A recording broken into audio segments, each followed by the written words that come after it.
Dear students, ഇന്ന് മുതൽ നമ്മൾ നമ്മുടെ 6th സെമസ്റ്ററിലെ കോപ്പറേഷൻ തുടങ്ങിയാണ്. 6th സെമസ്റ്ററിൽ 2 കോപ്പറേഷനാണുള്ളത്, കോപ്പറേഷൻ 3 ആൻഡ് കോപ്പറേഷൻ 4. അതിൽ നമ്മുടെ പേപ്പർ കോപ്പറേഷൻ 3 ആണ്, ഇൻ്റർനാഷണൽ കോപ്പറേറ്റീവ് മൂവ്മെൻറ്റ്. അതിൽ പ്രധാനമായിട്ടും 5 മൊഡ്യൂളുണ്ട്. അതിൽ ഫസ്റ്റ് മൊഡ്യൂളാണ് നമ്മൾ സ്റ്റാർട്ട് ചെയ്യുന്നത്. Module 1, cooperative movement in foreign countries. അതായത് പല രാജ്യങ്ങളിലെ കോപ്പറേറ്റീവ് മൂവ്മെൻറ്റിനെ കുറിച്ചാണ് ഈ മൊഡ്യൂളിൽ ഡിസ്കസ് ചെയ്യുന്നത്. That is cooperative movement in great Britain, then cooperative movement in Germany, cooperative movement in Denmark, cooperative movement in China, cooperative movement in Japan, cooperative movement in USA and cooperative movement in USSR. ഇത്രയും രാജ്യങ്ങളിലെ cooperative മൂവ്മെൻറ്റുകളെ കുറിച്ചാണ് ഈ ഒരു മൊഡ്യൂളിൽ discuss ചെയ്യുന്നത്. ഇന്ന് നമ്മൾ നോക്കുന്നത് cooperative movement in great Britain, ഇംഗ്ലണ്ടിലെ കോപ്പറേറ്റീവ് മൂവ്മെൻറ്റിനെ കുറിച്ചാണ് നമ്മൾ ഡിസ്കസ് ചെയ്യാൻ പോകുന്നത്. ഓക്കെ, എന്താണ് കോപ്പറേറ്റീവ് മൂവ്മെൻറ്റ് ഇൻ ബ്രിട്ടൻ അല്ലെങ്കിൽ ഇംഗ്ലണ്ട് എന്ന് നോക്കാം. Origin of the movement. England is considered to be the birthplace of cooperative movement in the world. ലോകത്തിലെ തന്നെ കോപ്പറേറ്റീവ് മൂവ്മെൻറ്റുകളുടെ ബർത്ത് പ്ലേസ് എന്നറിയപ്പെടുന്നത് ഇംഗ്ലണ്ടാണ്. England is considered to be the birth place of cooperative movement in the world. The Industrial Revolution have a direct bearing on the origin of cooperative movement in Britain. ബ്രിട്ടനിലെ industrial revolution നമുക്കറിയാം. എന്തായിരുന്നു industrial revolution എന്ന് പറഞ്ഞാൽ? ഒരുപാട് ഇൻഡസ്ട്രികൾ വരികയും ഇൻഡസ്ട്രികളിൽ mechanisation കൊണ്ടുവരികയും ചെയ്തതിനായിരുന്നു industrial revolution എന്ന് പറഞ്ഞത്. ആ ഒരു ഇൻഡസ്ട്രിയൽ റവല്യൂഷനാണ് ഈ ഒരു കോപ്പറേറ്റീവ് മൂവ്മെൻറ്റ് ബ്രിട്ടനിൽ ഉണ്ടാവാനുള്ള മെയിൻ റീസൺ എന്ന് പറയുന്നത്. According to C.R. Fay, cooperative movement is the product of economic and social condition created by industrial revolution. Industrial റവല്യൂഷനിലൂടെ ഉണ്ടായ ഒരു പ്രോഡക്റ്റാണ്, ഇൻഡസ്ട്രിയൽ റവല്യൂഷൻ മൂലമുണ്ടായ സോഷ്യൽ ഇക്കണോമിക് കണ്ടീഷൻ കാരണം ഉണ്ടായ ഒരു പ്രോഡക്റ്റാണ് ഇതെന്ന് പറയുന്നത് കോപ്പറേറ്റീവ് മൂവ്മെൻറ്റ് എന്ന് പറയുന്നത്. In the first half of the 18th century, the conditions of workers in agriculture and industry in England were really miserable. Agriculture was fast developing on a commercial basis. The ownership of small field was transferred to the hands of big capitalist cultivators. എന്താണ് പറയുന്നത്? 18th സെഞ്ച്വറിയുടെ last അല്ലെങ്കിൽ ഹാഫോട് കൂടി first ഹാഫിൽ in the first half of the 18th century, the condition of the workers in agriculture and industry ഫീൽഡിലുള്ള agricultural ഫീൽഡിലുള്ള വർക്കേഴ്സിൻ്റെ condition എന്ന് പറയുന്നത് വളരെ മിസറബിൾ ആയിരുന്നു, വളരെ മോശമായിരുന്നു.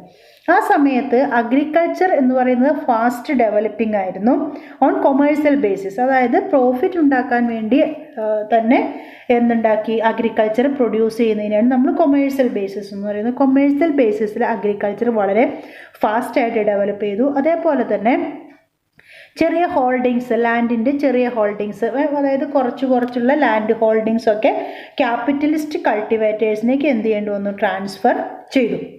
അപ്പോൾ അതാണ് അവിടെ ഉണ്ടായത്, ഇൻഡസ്ട്രിയലൈസേഷൻ്റെ ഭാഗമായിട്ടുണ്ടായതാണെന്ന് പറയാം. അതായത് ആ ഒരു അഗ്രികൾച്ചർ ഫീൽഡിലുള്ള ഇൻഡസ്ട്രിയൽ ഫീൽഡിലുള്ള വർക്കേഴ്സ് എന്ന് പറയുന്നത് വളരെ ദുരന്തം അനുഭവിച്ച സമയമായിരുന്നു first half of the 18th century എന്ന് പറയുന്നത്. സോ ഈ ഒരു സ്മോൾ ഹോൾഡിങ്സ് ക്യാപിറ്റലിസ്റ്റുകൾ കൾട്ടിവേറ്റേഴ്സിൻ്റെ കയ്യിലേക്ക് ട്രാൻസ്ഫർ ചെയ്തു എന്ന് പറഞ്ഞു. അപ്പോൾ അവിടുത്തെ ഹോൾഡിംഗ് എന്ന് പറയുന്നത് ലാർജ് ഹോൾഡിംഗ് ആണ്.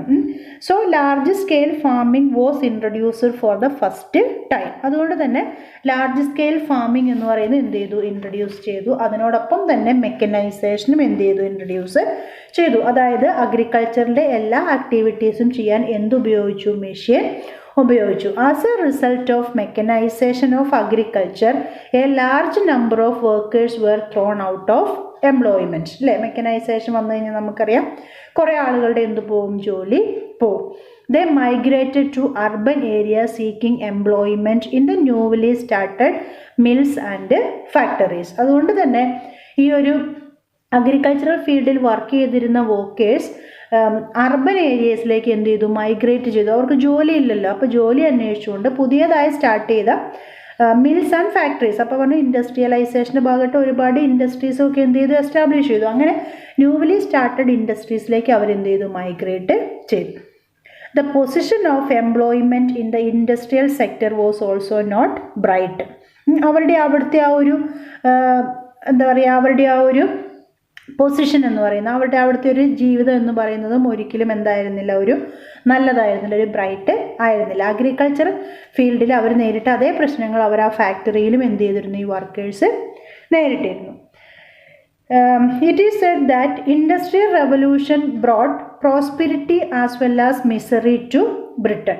ഇൻഡസ്ട്രിയൽ റെവല്യൂഷൻ പ്രോസ്പിരിറ്റി ഉണ്ടാക്കി, അതോടൊപ്പം തന്നെ ബ്രിട്ടനിൽ എന്തുണ്ടാക്കി, ഒരുപാട് പ്രോബ്ലംസും ഉണ്ടാക്കിയ ഒന്നാണ് ഇൻഡസ്ട്രിയൽ റെവല്യൂഷൻ എന്ന് പറയുന്നത്. പ്രോസ്പിരിറ്റി എന്ന് പറഞ്ഞാൽ നമുക്കറിയാം, ഒരുപാട് ഇൻഡസ്ട്രീസ് ഡെവലപ്പ് ചെയ്തു, മെക്കനൈസേഷൻ കൊണ്ടുവന്നു, ലാർജ് സ്കെയിൽ പ്രൊഡക്ഷൻ കൊണ്ടുവന്നു, അതൊക്കെ പ്രോസ്പിരിറ്റിയാണ്. എന്തൊക്കെയായിരുന്നു പ്രോബ്ലം എന്നുള്ളതായിരുന്നു അവിടെ നോക്കുന്നത്. The factory system created new problems in England. The uneven distribution of wealth created different classes, that is working class and industrialist. First problem എന്ന് പറയുന്നത് അൺഈവൻ ഡിസ്ട്രിബ്യൂഷൻ ഓഫ് വെൽത്ത് ആയിരുന്നു. The uneven distribution of wealth created different class. Total പോപ്പുലേഷന് different class ആയിട്ട് എന്ത് ചെയ്തു, divide ചെയ്തു. എന്തായിരിക്കും, working class എന്നും ഇൻഡസ്ട്രിയലിസ്റ്റ് എന്നും. അപ്പോൾ വർക്കിംഗ് ക്ലാസ്സിന് കുറച്ച് വെൽത്തും ഇൻഡസ്ട്രിയലിസ്റ്റിന് കൂടുതൽ വെൽത്തുമായിരുന്നു എന്ത് ചെയ്തിരുന്നത്, ഡിസ്ട്രിബ്യൂട്ട് ചെയ്തിരുന്നത്. The poverty and distress increased among the working class. Working ക്ലാസ്സിൻ്റെ പോവർട്ടി ആൻഡ് ഡിസ്ട്രസ് മീൻസ് അവരിലൊരു അവർ ഫേസ് ചെയ്യുന്ന പ്രോബ്ലംസ് അല്ലെങ്കിൽ ദുരന്തങ്ങൾ അതെന്ത് ചെയ്തു, ഇൻക്രീസ് ചെയ്തു. The living condition of workers was entirely miserable. ഒരിക്കലും സഹിക്കാൻ പറ്റാത്തതായിരുന്നു, അല്ലെങ്കിൽ വളരെ ദുരിതപൂർണമായിരുന്നു അവരുടെ ലിവിങ് കണ്ടീഷൻ എന്ന് പറയുന്നത്. ദെൻ എന്തായിരുന്നു വേറെ problem, the hours of work for the workers were long and the wage were very low. അവരുടെ വർക്കിംഗ് അവർ വളരെ കൂടുതലായിരുന്നു, പക്ഷേ അവർക്ക് കിട്ടിയിരുന്ന വേജ് എന്ന് പറയുന്നത് എന്തായിരുന്നു, വളരെ കുറവായിരുന്നു. Factories were unventilated, overcrowded and insanitary. അതായത് ആവശ്യത്തിന് വെന്റിലേഷനൊന്നും ഉണ്ടായിരുന്നില്ല, ഓവർ ക്രൗഡഡ് ആയിരുന്നു, ഒരുപാട് ആളുകൾ തിങ്ങി നിന്നിരുന്ന ഒരു സ്ഥലമായിരുന്നു ഫാക്ടറി എന്ന് പറയുന്നത്. അതായത് ഒരുപാട് പേരവിടെ ജോലി അന്വേഷിച്ചു വന്നു, അവരെയൊക്കെ അവിടെ എന്ത് ചെയ്തു, അക്കോമഡേറ്റ് ചെയ്തു. അപ്പോൾ ഓവർ ക്രൗഡഡ് ആയിരുന്നു. ഇൻസാനിറ്ററി, അതായത് സാനിറ്റേഷൻ ആ ഒരു വൃത്തിയില്ലാത്ത ഒരു സ്ഥലമായിരുന്നു ഏതെന്ന് പറയുന്നത് ഈ ഫാക്ടറി എന്ന് പറയുന്നത്. ദെൻ പിന്നെ പ്രധാനപ്പെട്ട ഒരു പ്രോബ്ലം എന്ന് പറയുന്നത് the working class were very much affected by the prices of essential consumer goods. അവർക്ക് ആവശ്യമായ കൺസ്യൂമർ ഗുഡ്സിൻ്റെ പ്രൈസ് എന്ന് പറയുന്നത് എന്തായിരുന്നു, വളരെ കൂടുതലായിരുന്നു. Price of essential consumer goods were very high. അതേപോലെ adulteration of food grains and false weights or measures were common in the market. എന്തായിരുന്നു, adulteration, മായം ചേർക്കുക, അതേപോലെ ഫോൾസ് വെയ്റ്റ് അല്ലേ, തെറ്റായ തൂക്കം ഒക്കെ മാർക്കറ്റിൽ കോമൺ ആയിരുന്നു. The condition reach such A stage that the working class reacted violently, indulging in riots. All these problems, നമ്മൾ ഈ പറഞ്ഞ uneven distribution of wealth, poverty and distress, long working hours and low wage, then high price of essential consumer goods, adulteration of food grains, ഈ എല്ലാ പ്രോബ്ലവും കാരണം the workers were reacted violently, indulging in riots ലഹള പോലെയുള്ള പ്രോബ്ലങ്ങളൊക്കെ ആരുണ്ടാക്കാൻ തുടങ്ങി, working class ഉണ്ടാക്കാൻ തുടങ്ങി. The working class protested and attempted to remedy this evils. ആ വർക്കിംഗ് ക്ലാസ്സിന് ഈ ഒരു ഈവിൾസിന് എന്ത് വേണമായിരുന്നു, ഒരു റെമഡി വേണമായിരുന്നു. At this period there were many reforms movement were urging. ഒരുപാട് റിഫോംസ് മൂവ്മെൻറ്റുകളൊക്കെ ആ ഒരു പീരിയഡിൽ വന്നു. എന്തിനു വേണ്ടിയിട്ടാണ്, to protect the working classes. ഈ ഒരു എക്സ്പ്ലോയിറ്റേഷനൊക്കെ അവസാനിക്കാൻ വേണ്ടി ഒരുപാട് റിഫോംസ് വന്നിരുന്നു. The most important of them were friendly society, trade union and cooperative movement. അപ്പോൾ ഈ ഒരു ഇൻഡസ്ട്രിയൽ റെവല്യൂഷൻ മൂലം ബ്രിട്ടനിലുണ്ടായ ഈ ഒരു പ്രോബ്ലത്തിൻ്റെ ആഫ്റ്റർ എഫക്റ്റ് ആയിട്ടാണ് ഇംഗ്ലണ്ടിൽ എന്തുണ്ടായത്, കോപ്പറേറ്റീവ് മൂവ്മെൻറ്റ് ഉണ്ടായത്. അപ്പോൾ കോപ്പറേറ്റീവ് മൂവ്മെൻറ്റ് ഉണ്ടായതെന്ന് പറഞ്ഞാൽ 3 സ്റ്റേജസ് എന്ന് പറയാം. ഫസ്റ്റ്ലി ഫ്രണ്ട്ലി സൊസൈറ്റിയാണ്, സെക്കൻഡ്ലി ട്രേഡ് യൂണിയൻ, ദെൻ തേർഡിലാണ് കോപ്പറേറ്റീവ് മൂവ്മെൻറ്റ് വന്നത്. ഇത് ഓരോന്ന് എന്താണെന്ന് നമുക്ക് പിന്നെ ഡിസ്കസ് ചെയ്യാം, നെക്സ്റ്റ് ക്ലാസ്സിൽ ഡിസ്കസ് ചെയ്യാം. അപ്പോൾ എനിവേ ഇംഗ്ലണ്ട് ആണ് കോപ്പറേറ്റീവ് മൂവ്മെൻറ്റിൻ്റെ ബർത്ത് പ്ലേസ് എന്നറിയപ്പെടുന്നത്. ദെൻ ഈ ഒരു ഇംഗ്ലണ്ടിലെ കോപ്പറേറ്റീവ് മൂവ്മെൻറ്റ് ഉണ്ടാവാൻ കാരണം ഇൻഡസ്ട്രിയലൈസേഷനാണ്. Industrial revolution have a direct bearing on the origin of cooperative movement in Britain. Then the industrial revolution brought prosperity as well as misery to Britain.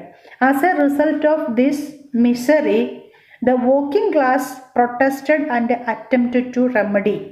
അല്ലേ, അവർ ഒരുപാട് ഇതിനെ പ്രൊട്ടസ്റ്റ് ചെയ്യാൻ തുടങ്ങി, അല്ലെങ്കിൽ അവർ വയലൻ്റ് ആയിട്ട് എന്ത് ചെയ്യാൻ തുടങ്ങി, റിയാക്ട് ചെയ്യാൻ തുടങ്ങി. അതിൻ്റെ ആഫ്റ്റർ എഫക്റ്റ് ആയിട്ടാണ് ഈ പറയുന്ന മൂവ്മെൻറ്റുകൾ എവിടെ ഉണ്ടായത്, ഇംഗ്ലണ്ടിൽ ഉണ്ടായത്. Friendly society, trade union and cooperative movement. Okay, thank you.